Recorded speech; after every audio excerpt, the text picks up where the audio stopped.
I don't sound Danish, even though I'm from Denmark. My accent is weird. My accent is British or Australian, or maybe in the comments you can say what you think my accent is.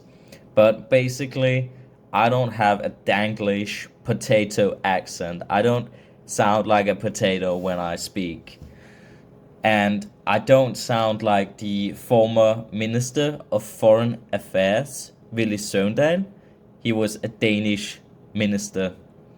Sir Ice is melting on Sir Pearls. That's one of his quotes.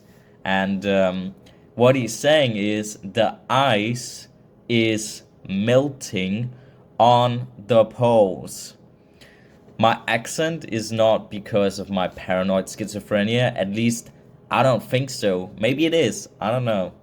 I don't sound British or Australian because of my schizophrenia. At least that's my opinion. I don't know. But I love my accent. It makes me feel special. Most older Danish people have weird accents because they didn't grow up in a digital society where everyone's speaking English and everyone's watching videos in English. So they didn't grow up with this digital community. And the younger Danish people are getting better at speaking English because of the internet, because of all of this content being created. Few Danish people have British accents. I don't know why they rarely have a British accent, but that's how I think it's like. But I'm from Denmark, and my accent is from a time when I was watching an Australian streamer called Stramav.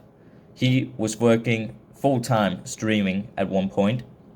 He made a lot of money, and I was programming a strip mine program for computer craft in Minecraft.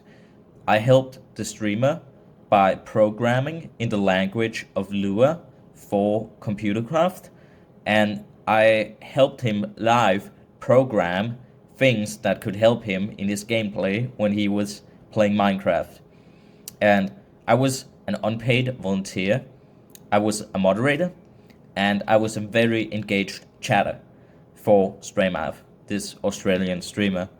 And this was back when I was a teen, so I should probably have been paid, but I wasn't paid. I just did it because I loved it. The streamer, Stramav, the Australian streamer, had 2,000 live viewers often, so he was very big on Twitch. He was a big Twitch streamer, big in the gaming category, the modded Minecraft gaming category. I had to deal with a lot of hate and garbage. I was dealing with internet trolls on a daily basis. I was deleting messages, banning people, and timing them out on stream. So I was like, listen, what you said is not okay. You're getting a 60-minute timeout. Come back when you think about what you did. And I was keeping the debate going in the chat, and you made friends. There were other programmers that I looked up to or did cool stuff, and we were all interested in Minecraft. We all loved Minecraft and watching this streamer play Minecraft, and it was just a lot of fun.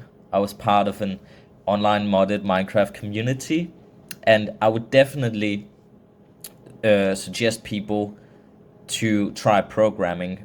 People should try programming because it can be so enriching when you make something that works. When you make something yourself and you try it out and it works, that's like the best feeling ever. And then you're not done when it works, because then you can tweak all kinds of stuff and make new features, and you can go really crazy. And then eventually you understand that, oh wow, my code is very ineffective, so now I'm gonna shorten it up and tighten up that programming, that language in the program.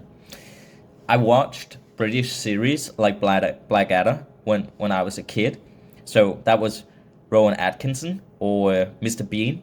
He was doing this British comedy about a historical period, and I grew up with Monty Python, with John Cleese and all of these comedians, and I grew up with Family Guy with Seth MacFarlane, um, and Matt Groening. He made The Simpsons and Futurama, and I watched that too while I was growing up.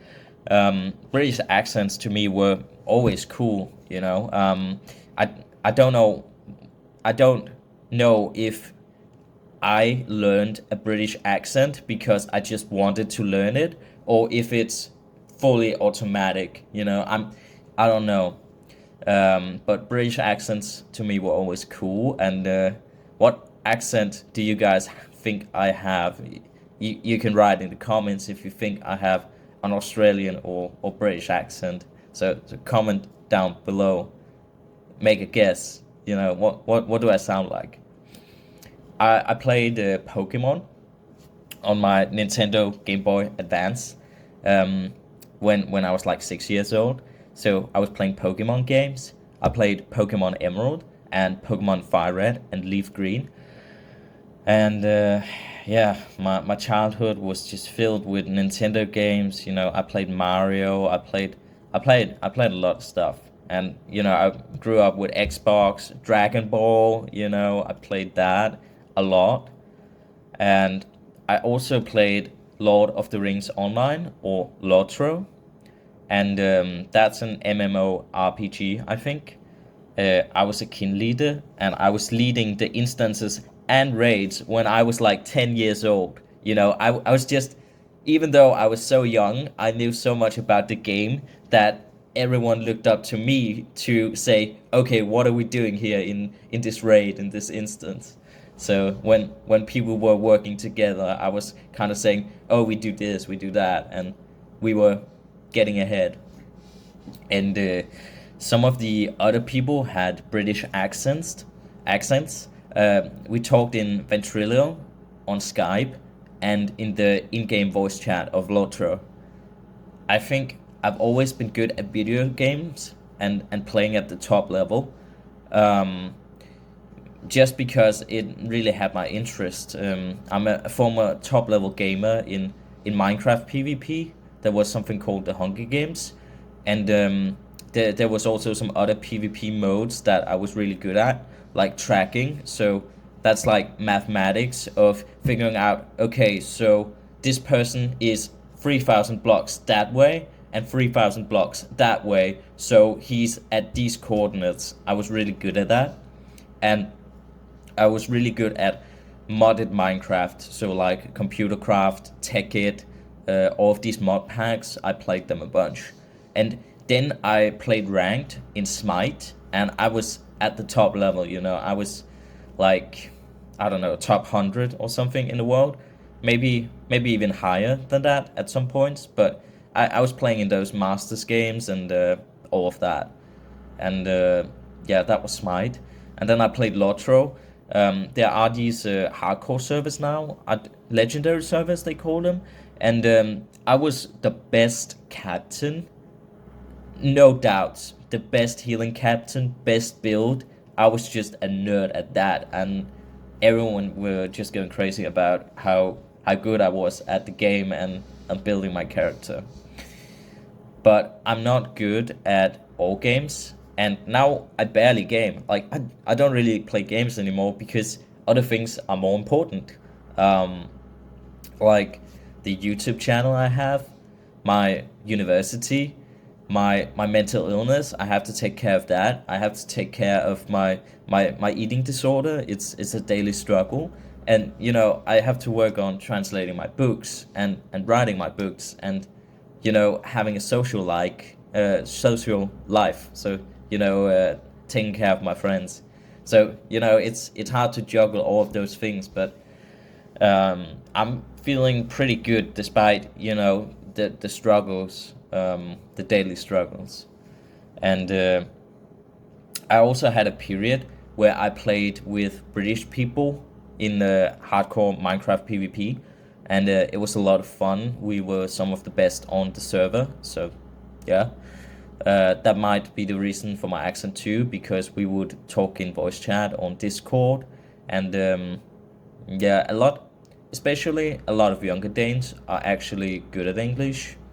I grew up with English. I grew up with international products, with the internet. I grew up with researching videos and topics to learn. I watched a lot of tutorials, and in a way, I see English as my first language. English is my first language, mother tongue too. Besides the fact that I'm from Denmark and I'm Danish, I see myself as a native English speaker. When I translate books from Danish to English, I use dictionaries and Google Translate sometimes, and even when I write in Danish, I sometimes use dictionaries. And when I'm talking about using Google Translates, it's not like I type in 50 words to have Google Translate that for me. When I use Google Translate, I take one word and I try to translate that, and I kind of say, okay, does that correspond with my own mental of how do you translate that word from Danish to English? And if it matches, then I'll be like, yeah, that's the word I'll go with. And if not, then I'll keep Googling and try to figure out, okay, what word do I use here? And I'm really good at translating. I do around 1,000 words an hour when I work hard, but it's also hard to stay disciplined because, I mean, translating is hard work if you work that hard and that fast, you know? So it's not for everyone. So it's important to also know your limitations when you write books, to question what you know. So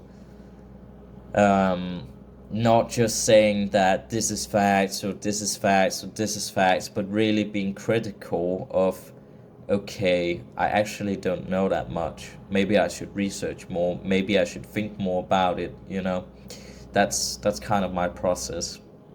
And if you want to hear me speaking Danish, then I'll just try saying this phrase. Jeg er skizofren. I'm schizophrenic. That's the translation. I'm going to record my own audiobooks at some point in my accent, my sexy accent, you know. I might do Onlyfans ASMR content. So, for example, it could be erotic poems, or it could just be ASMR content. I don't know, but maybe there's a market for it. So that's kind of on my to-do list. Let's see what happens. And I'm really looking forward to the future with this YouTube channel. In the first week, we got 10,000 views and around 30 subscribers. So I'm so thrilled. I'm so grateful that the first week we can do that well, because you know, I'm new at this YouTube thing. And I looked at the numbers now. We have 44 subscribers. We have 20,000 views just a few days later than a week in. So yeah, I'm like, let's see if we can reach 1,000 subscribers in 2025. I kind of believe that we can do it, but let's see if we can do it. Yeah. Mental illness can change your accent, but I don't think my accent is because of schizophrenia or psychosis. But what do you guys think? I would love for you guys to comment below if you think I have an accent because of my illness, because of my schizophrenia. It could be I have an accent because of my psychosis, but I don't know. Comment if you think it's possible to have an accent from mental illness. Let's make a debate. Let's talk about it. I'm so interested to hear what you guys have to say. Yeah. That's the video. That's my script. That's my outline for the video. So see you guys in the next one.